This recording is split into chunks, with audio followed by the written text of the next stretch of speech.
Voilà, je présente maintenant la façon d'obtenir une racine carrée d'un nombre complexe, c'est-à-dire z carré égale a plus ib. Je cherche z tel que z carré soit égal à a plus ib.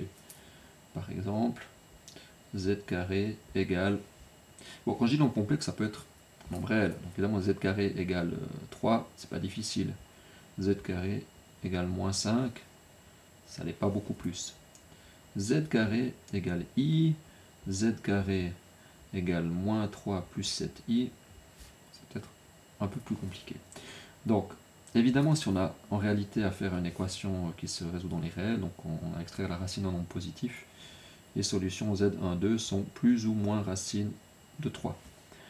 Si ce qu'on cherche c'est la racine d'un nombre négatif, eh bien les nombres complexes, donc plutôt le I carré égale moins 1, nous permet d'obtenir les solutions qui sont plus ou moins racine de 5 fois racine de moins 1. Puisque moins 5 c'est 5 fois moins 1, et on peut réécrire la racine d'un produit comme le produit des racines. Ainsi, ça fait plus ou moins racine de 5 fois i. On peut vérifier qu'en mettant ceci au carré, on obtient bien moins 5. Alors qu'en est-il des cas un peu plus embêtants où on a une partie imaginaire sous la racine? Quand je dis sous la racine, c'est qu'en fait, on cherche la racine de i, ou les racines de i. On cherche la racine de moins 3 plus 7i. En fait, les racines.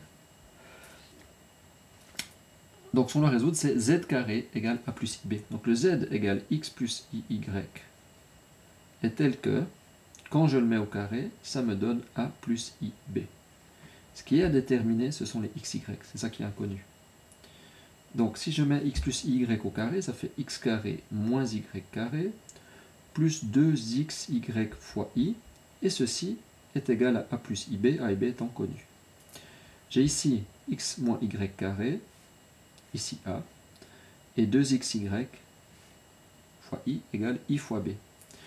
On procède à l'identification des parties réelles et imaginaires. Un nombre complexe, membre de gauche, égale un nombre complexe, membre de droite. C'est le cas seulement si la partie réelle est la même des deux côtés de l'égalité et la partie imaginaire est la même des deux côtés de l'égalité. Alors on pourrait essayer de résoudre, on pourrait résoudre ce système, c'est-à-dire exprimer x et y en fonction de a et b, mais... Alors voilà l'astuce, c'est en fait un résultat que j'aurais pu présenter tout à l'heure lorsque j'évoquais la forme trigonométrique. Z égale R6 phi.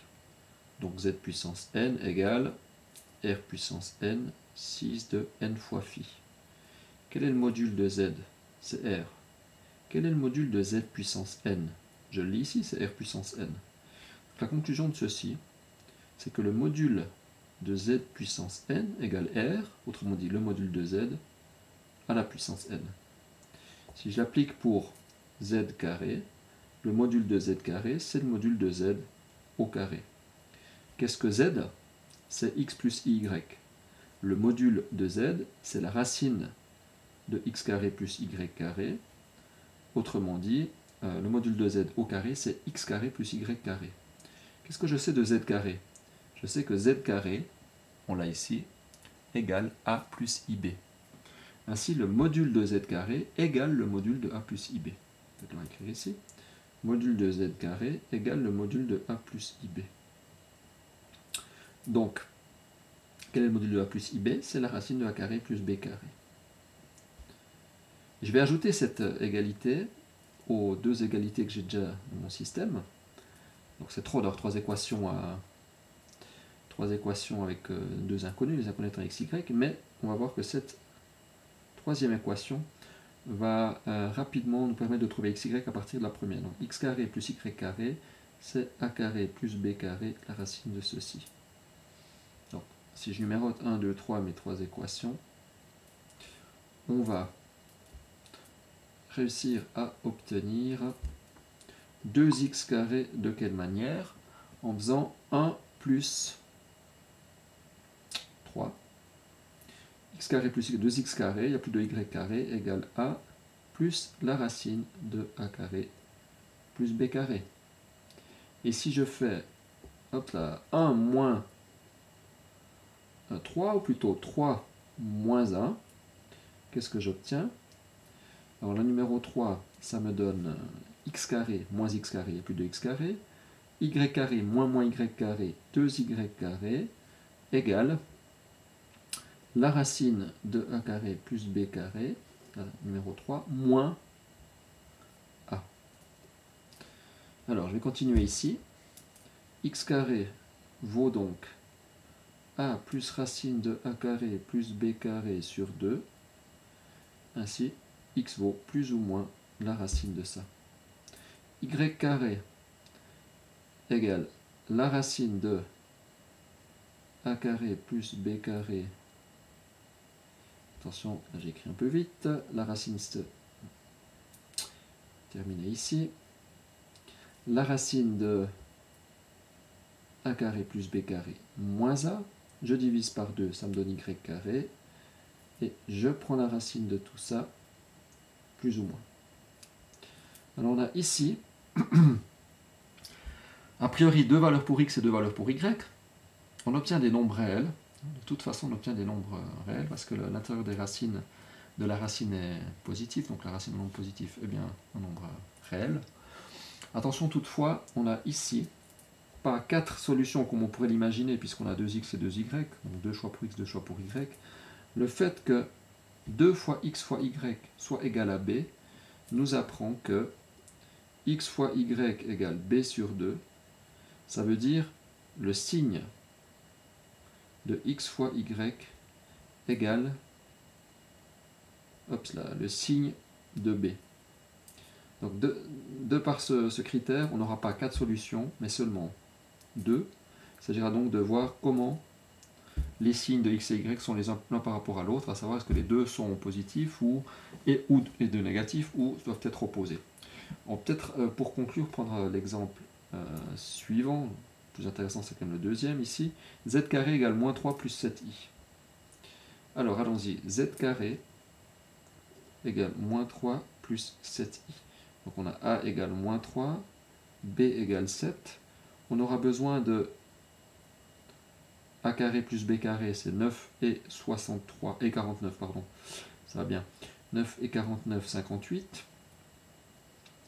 Donc la racine de A carré plus B carré, c'est la racine de 58. Alors, que valent x et y? On a les formules juste en dessus. X égale plus ou moins la racine de A moins 3 plus la racine de 58 sur 2. Et y plus ou moins la racine de 58 moins 3, donc plus 3, divisé par 2, la racine de ceci. Donc on obtient, calculer ça. Voilà, donc je viens de faire les calculs, on trouve plus ou moins 52 et plus ou moins 2,30. Alors, ce qu'il faut voir maintenant, c'est cette question du signe. X fois y égale b sur 2, donc on aurait déjà pu l'écrire ici. X fois y égale b divisé par 2, ce qui importe surtout c'est que c'est positif, 7 divisé par 2, donc c'est 3,5. Pour que le produit de deux nombres soit positif, il faut soit que les deux soient positifs, soit que les deux soient négatifs. En conclusion, on a deux racines carrées au nombre moins 3 plus 7i qui sont 1,52, je prends le x positif plus également le y positif, ou je prends le x négatif et également le y négatif. Voilà. Dans une autre vidéo sera présentée une méthode pour trouver non seulement les racines carrées, mais également les racines de cubique, quatrième et autres, de nombres complexes. Et elle utilisera cette deuxième méthode, la forme trigonométrique, qui est franchement nettement plus rapide, nettement plus simple, aussi à mémoriser.